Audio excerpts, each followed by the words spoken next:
Okay, let's sit up, please. Sit up. Rosie, turn around. Okay. Oh, look. A couple of things on this. I put them in order according to date. Whenever there's a date there, that means an important event occurred. Your job is to put down that important event and any pertinent information I put on the board about that event. Unfortunately, my notes as I wrote these, because I bought them from several different sites, don't go in the order that's on your paper. Okay? So bear with me if I seem to be trying to find what's going on where. Okay? As we go through them, because I might get a little confused. But we'll try it here. All right.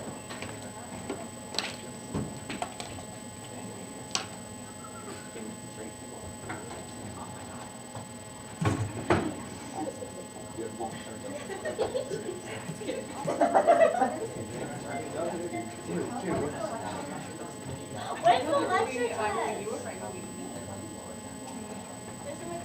What? Is it important? Yeah, it's Monday. What? It's Tuesday. Oh, wait, the test?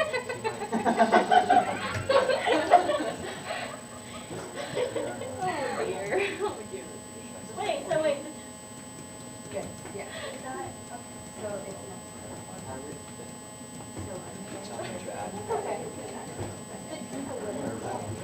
Okay, let's sit up. The history of lobstering in Maine. Okay? Or the history of lobstering in me. It's a different lecture, okay? All right, some of you probably have some familiarity, if you've lived in Maine for a while, about the importance, both economically and socially, of the lobstering industry and emotionally, of the lobstering industry in Maine. Okay, we're focusing on a few key points just to kind of shape where it started from to where it's going today. All right, and a few of the major innovations that occurred in between. Okay, so originally, although records don't exist in great amounts, we do know that lobsters were in general much more plentiful in the days of, say, the Native Americans. Okay, before European settlers. We know that Native Americans, which I'm going to abbreviate as NA, okay, used lobsters for fertilizer and as bait, okay, for fishing.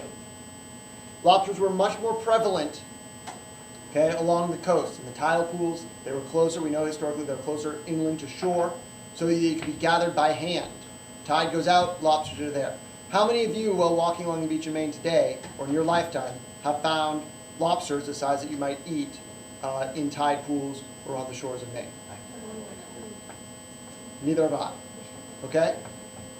We'll come back to some of those changes, what some of those changes in population numbers mean a little later. You can find little ones usually, but big ones tend to just not be there. They're usually further out. Okay? But Native Americans used lobsters for fertilizer and as bait. Okay? In 1605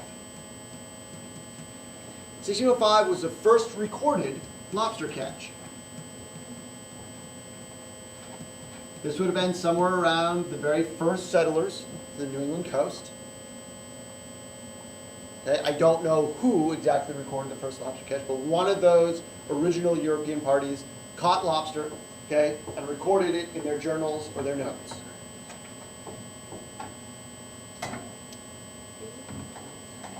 And thus began a long history with this beautiful, wonderful crustacean. Colonial times. Colonial times now being pre-1790s, let's say, because that's when as we'll find out in a second, the lobstering industry really took off. So pre-1790s, all that time through the 1700s, colonial times, right? Lobster was considered poverty food. Meaning it was not held in very high regard. Okay? It was still harvested in tide pools. There were no boats at this point that were going out and harvesting lobster specifically. They were collected from tide pools. Okay? And they were served to children, peasants, and indentured servants especially. Okay, anyone that kind of had to be fed, but you didn't want to serve any of the good, like cow or chicken or yeah, the homeless. Sure, we'll call them the servants. Okay, or prisoners. All right. So poverty food fed to children we all know are worthless. Prisoners, indentured servants. Now, indentured servants, even, there's a record that indentured servants, you know who they were? They were the ones that came over from Europe in exchange for working for 70 years. They would have their passage paid, and then they get to work for 70 years and then get out, usually as either some sort of apprenticeship or even as a maid or a servant. Okay? And then they'd get out and then they'd be free, yay, and they got to America. They even began writing into their contracts somewhere in there that they refused, they wouldn't do it unless they were guaranteed that they would only have to eat lobster no more than 2 or 3 times a week. Okay? Because otherwise their masters, if you will, would just keep feeding them this really super cheap, protein-rich, but cheap food. Okay? Admittedly, I don't think they had butter, though, to melt it in either. I don't know about you guys, that's my favorite part of the lobster. Butter. Okay? So colonial times, lobster, poverty food. Okay? Then in 1828,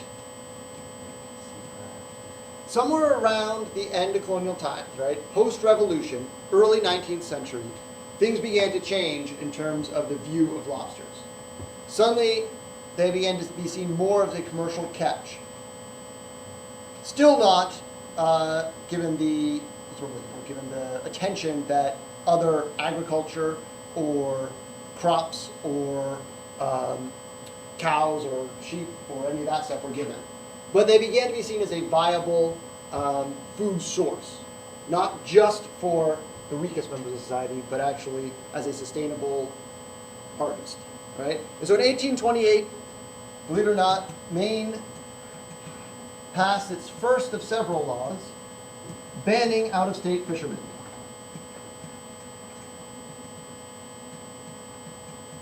Or out-of-state lobstermen. Okay, so even as way back as 1828, Mainers were beginning to recognize that they had something special in terms of their lobster catch, okay, and their lobster harvest.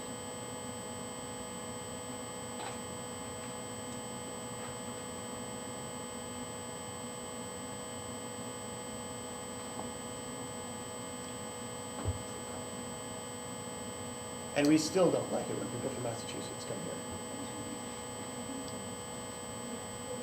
Hey. They know what they call us, maniacs. What do you call someone from New Hampshire, though? Yeah, but we call ourselves New Hampshire. It was a rhetorical question, because I don't know. Oh. I know we call them New Hampshireites, but anyway. All right, 1820. So we know in 1828. Okay, 1828, we've got this first law. 1820s was when the industrial harvesting of lobsters kind of kicked into high gear because there was something called smackmen.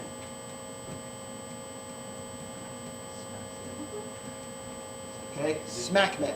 And they were named after the type of boat that they had. Well, smacks.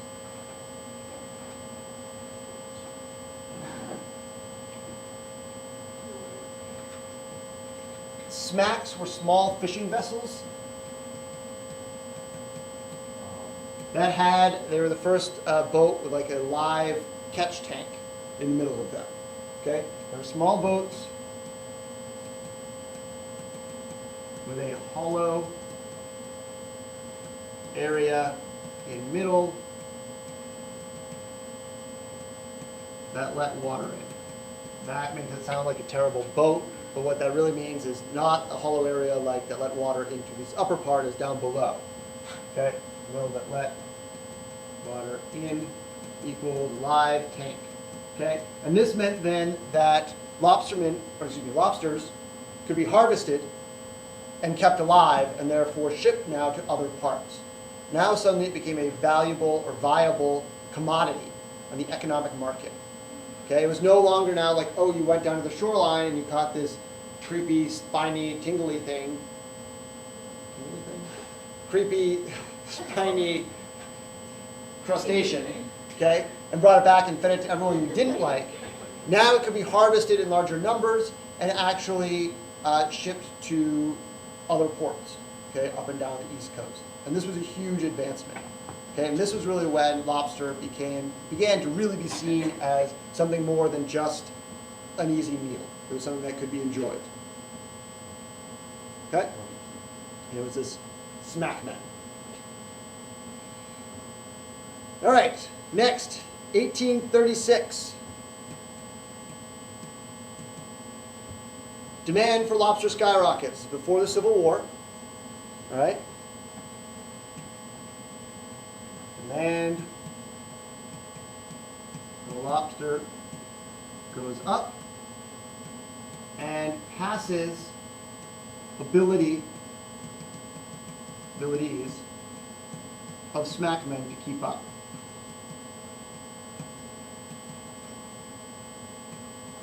Okay, so now the smackmen can't keep up with the demand. Okay, smack boats aren't able to travel far enough and keep the catch alive long enough for all the people in the United States now who want lobster to get it. And so this begins the first ever, or this means that the first lobster cannery was open. First one was opened up north, I believe it was a place called near Eastport. Okay, but the most famous lobster cannery was opened by, or was called, Burnham and Morrill Company. Do any of you know what Burnham and Morrill Company now make?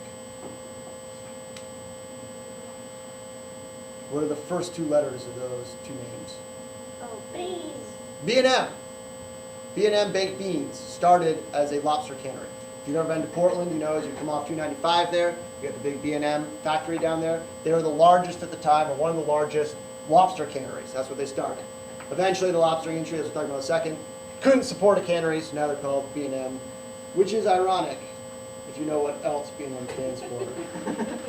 I don't understand why they didn't, I don't know, either keep it Burnham and Morrill or change the name to something else. Yeah, it is beans.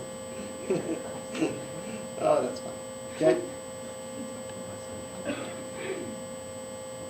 So 1836, lobster begins to be canned. Okay? Canneries were so efficient, and make sure you write this down because this is important. Canneries, very efficient. Okay? Meaning now, have any of you ever had canned lobster? Yeah, I don't know if they even still make canned lobster, at least not here in Maine.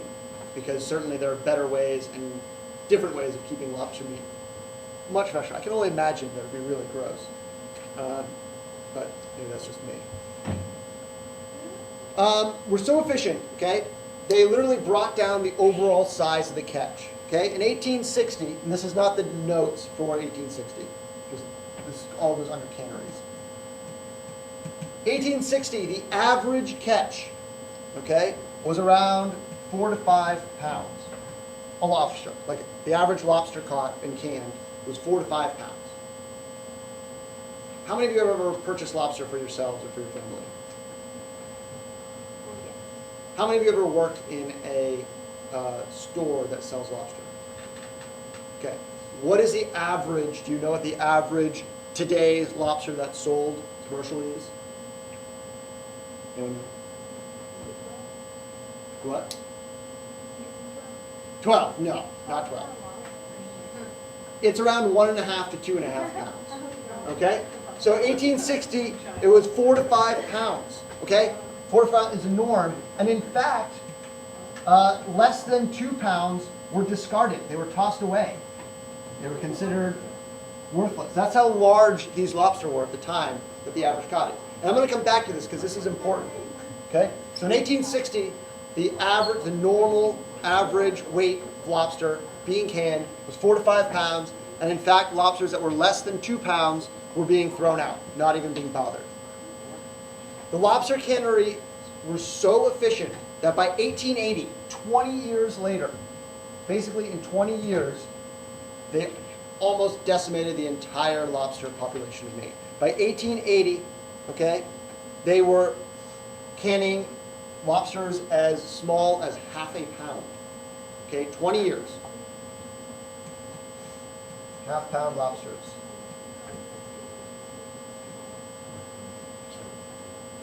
Okay? So the cannery is unbelievably efficient. They could take massive amounts of these lobsters, process them, sell them, make a high profit. Okay? But it was decimating the lobster stock.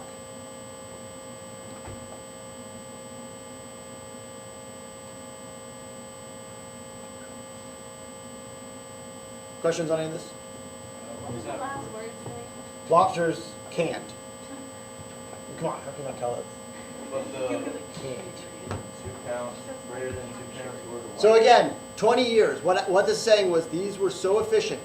In 20 years, you went from having a normal average lobster being canned of around 4 to 5 pounds, and in fact, they would just throw out any ones that were under 2 pounds, to in 20 years, they were canning half-pound lobsters because they didn't have any of the other ones. They got through them all. Okay? Thankfully, technology hadn't caught up there quite yet, because it was only in 1850 that the first lobster trap was introduced. Okay. Previously, it was still just wandering through tide pools, walking along the shore, catching what you could by hand. 1850 was the beginning of lobster traps.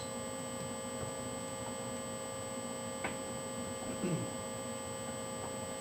how did smackmen catch it? That's a great question, and I don't know. They did not use the kind of standard traps that what are they called? They're called parlor traps, which are what they used to now they're wire. Before that, they were wooden, and then before that, there was another type, which name I don't remember, that weren't very efficient. I don't know how the smackmen caught them. I don't know if they caught them. My guess is they caught them by hand, put them in the boat, and then were able to ship them back and forth, as opposed to actually going out in the boat and catching them. Because by 1850, there were still smackmen around. They certainly would have overlapped, but really it was 1820s that the smackmen came into prominence. 1850 now is just when traps began to be used a lot, or become popular. Now, interesting statistic here that I'd like to share with you that we're going to come back to. Okay, 1892. Census shows that there were about 2,600 people lobstering. Okay, so about 2,600 lobstermen who caught around 7,983 metric tons of lobster. Compare that to 1989, and this isn't a great statistic because a lot has changed since 1989. We'll talk about it in a second. But in 1989, where did we go? 6,300 lobstermen catching around 10,600 metric tons. Okay? So what this shows is that in these 100 years or so, there was a massive increase in lobstermen fishing, but not a massive increase necessarily in lobsters caught. Okay? The catch stayed about the same. It went up a bit, but went up about not nearly proportional to the amount of lobstermen.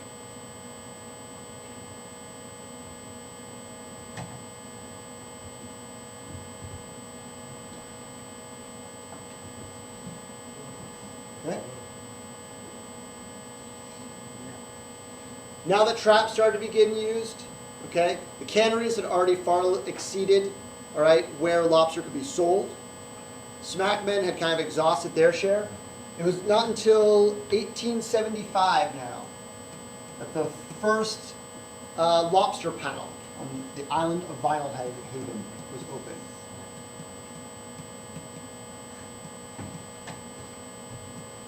Any of you ever been to Vinyl Haven, Maine?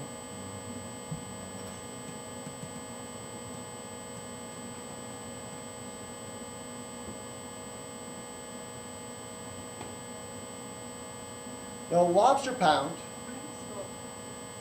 which one? V-I-N-Y, Vinyl Haven, H-A-V-E-N.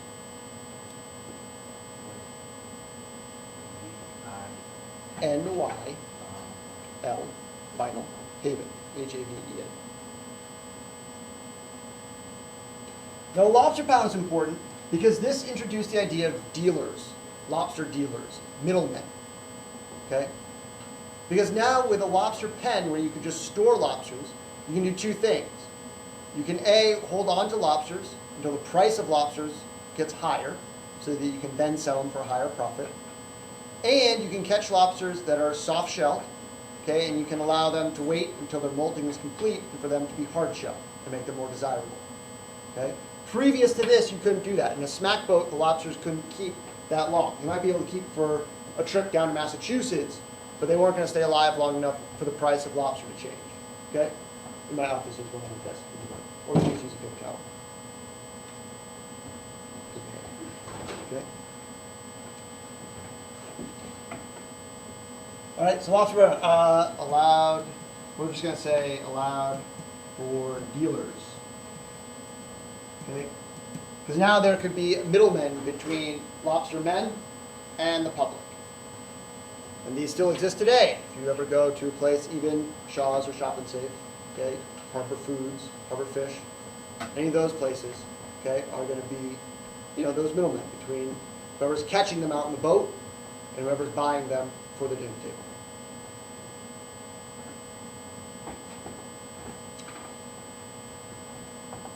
Okay. 1930s now. Let's go ahead. Things kind of stayed status quo then for a while. Lobster was still not a delicacy by any means at this point. It was just a food. Okay? It was better than it was in colonial times, but not nearly what it's like now. Okay? It was still just kind of just a food that could be sustained for sustainable harvest. Okay? 1930s. Smackman gone. Replaced entirely by dealers. Okay, which started here with the opening of the first lobster pound. Dealers' power could then grow. Okay, this influenced the economics of the lobster trade. Now these local, right? What's important here now is that these were local, land-based buyers, okay, and could link again the people who are actually harvesting the lobsters and the public that wanted to buy them.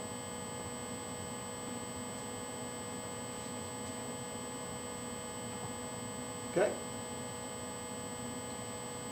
What happened in the late 1930s, early 1940s? Depression first, and what followed the Great Depression? War. Which one? World War II. Very good. Okay. So World War II happened after this. Now that the lobster trade was established, World War II happened, and there was a giant economic boom.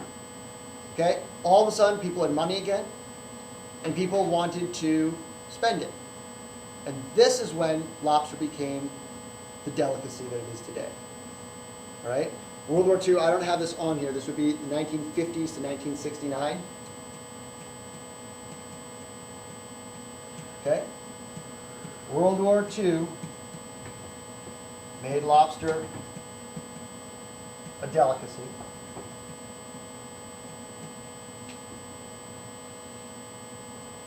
Okay? And as such, the per capita, you know what it means when I say per capita? Yeah.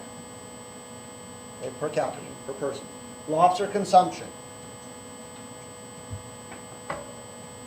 Okay? In just these 20 years or so, it went from an average of around 0.585 pounds, okay, per person. So the average person would eat around half a pound of lobster a year, average person. It doubled. It went all the way up to 0.999 pounds per year. 20 years, now all of a sudden, every person on average is eating a pound of lobster. How many of you had a lobster in the last calendar year? How many of you ate a lobster? How many of you ate 2 lobsters? How many of you ate 3 lobsters? How many of you ate 4 lobsters? Okay, we won't say we don't keep going. But this average, I don't know what the average lobster consumption is. My guess is it's gone up. But still, this is a dramatic rise. Okay? In just 19, 20 years, for the average person to go from basically eating half a lobster a year to eating a whole lobster a year is significant. Okay. With this rise, now that we've established that there's this historical base, okay, Rosie, you still with us? We're just getting into the lobster regulations, Rosie. This is the most gripping part. Let's talk about lobster regulations, okay? Because now that we have people eating that much lobster, the state of Maine and the government at some point stepped in and said, okay, we need to regulate this somehow. Right? So lobster regulations. I don't have the dates for when all of these were established, but most of these are what's in effect now. So somewhere between 1970 and today, okay, several fronts. Maine state government, federal government, okay, they work together, the commission, okay, because it's hard to tell lobsters caught 10 miles offshore from lobsters caught 400 miles offshore, okay? Yeah, that's probably wrong. Is that better? Yeah. Thanks. Okay? So the Maine Department of Marine Resources, if you've ever heard of them, they're the ones that maintain most of the lobster regulations. Okay? Today, minimum legal size, all right? So the smallest lobster that can be caught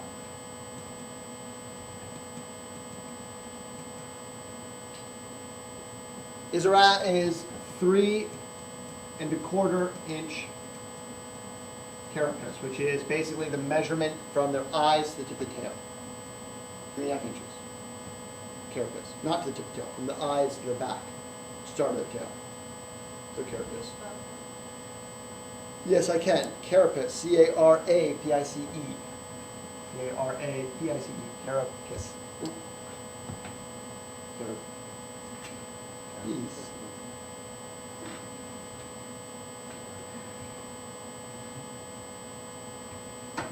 Okay, and this is an average.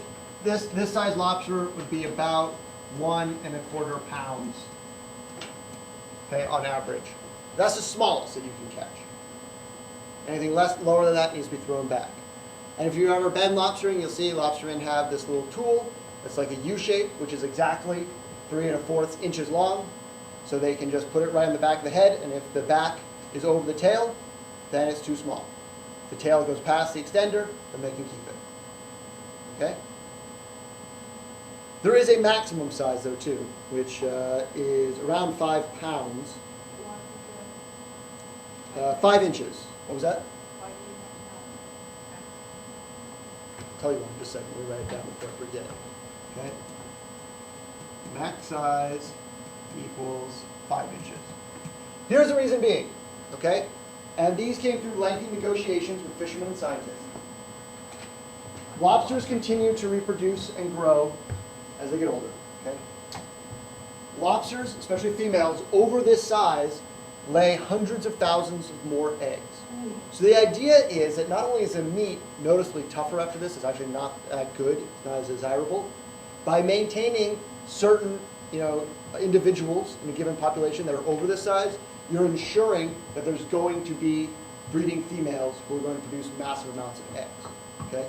Likewise, if you catch them below this, then you're not giving the females time to even reach reproductive stage. In the 1980s, they were determining that 70s and 80s, 90% of all lobsters caught, before they instituted this, 90% of all lobsters caught were not reaching reproductive age. And if 90% of your population is not reproducing, then your population is not going to be around very long. Yes, Dan? I saw in the news a while back where they caught a lobster up at the side of the nest. Yep. And it was like 30 pounds or something. Yep. It was probably way more than that. Well, no, the outside that's probably about 20, 25 pounds. How many of you have ever been to Land's End before in Brunswick? Okay. I scuba dive a lot. And a friend of mine was scuba diving off Land's End, and there is a giant lobster off the coast of Land's End. I'd heard about it. I was diving there, this was last summer, so a year and a half ago. A friend and I were diving, and my dive buddy started shaking my arm, and I saw this massive, shadow thing coming out from under the rocks. I may have screamed a little bit, like I was wearing a wetsuit, so the urine that seeped out was fine. Okay? And it was a lobster that was approximately bigger, it was probably bigger, it might have been bigger than you saw, maybe 3.5 to 4 feet long, it's about like this. Okay? Its front claws were so muscular, okay, it couldn't use them.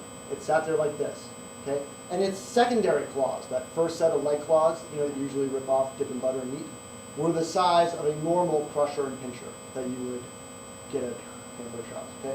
So it left these like this, cut open some muscles, I was feeding it muscles, and it would eat with these guys, these little pinchers. And that was all it could eat. Why didn't I harpoon it? A, because it's illegal. B, because that's really cool. That's one of, whether it's a male or a female, I don't know, but that's one of the probably most important for that species, or not that species, that population off the coast of Brunswick, lobsters. Because if that's a female, right, and she lays 500,000 eggs every reproduction period, okay, that's a massive proportion of the lobsters that are going to be survive and live off Land's End in Brunswick. Right? Besides minimum and maximum, egg-bearing females must be released.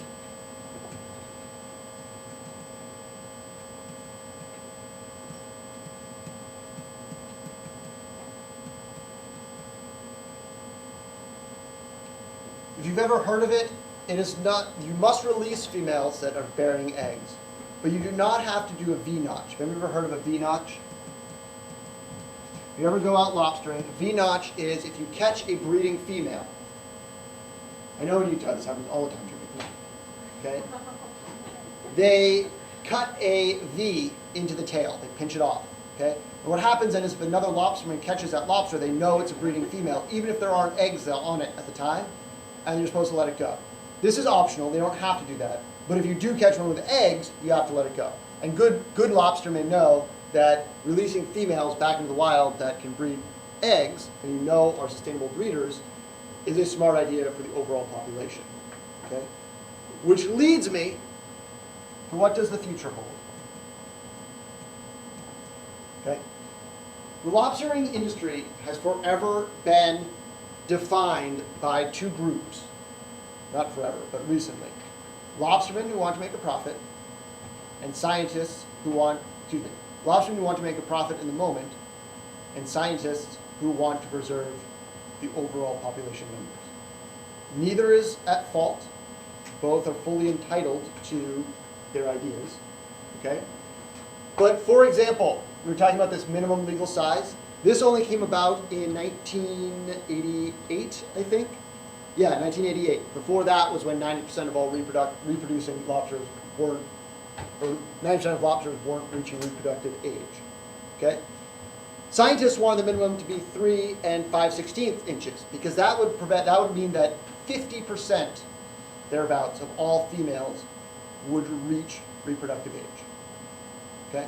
So to put that in human terms, let's say humans reach reproductive age, let's say between 12 and 17. Okay? The difference between these two regulations, between 3 1/4 inches and 3 5/16 inches, will be the difference between saying, okay, you can kill and harvest any females who are less than 13. Okay? And the scientists were saying, no, no, no, let's make it less than 18, or less than 17, or less than 16. And there was so much public outcry from lobstermen who were saying, no, if we have to limit our catch to 3 inches and 5/16, 3 5/16 inches, we're not going to catch enough. So much public outcry that they were forced to consent, and so it went to 3 1/4 inch. Okay? In Canada, that didn't happen. In Canada, the minimum age, I'll write this down so I don't forget. No, I wrote. In Canada, the minimum is 3 3/16. And as such, you can't bring Canadian lobsters into Maine. That is illegal. They can't be imported.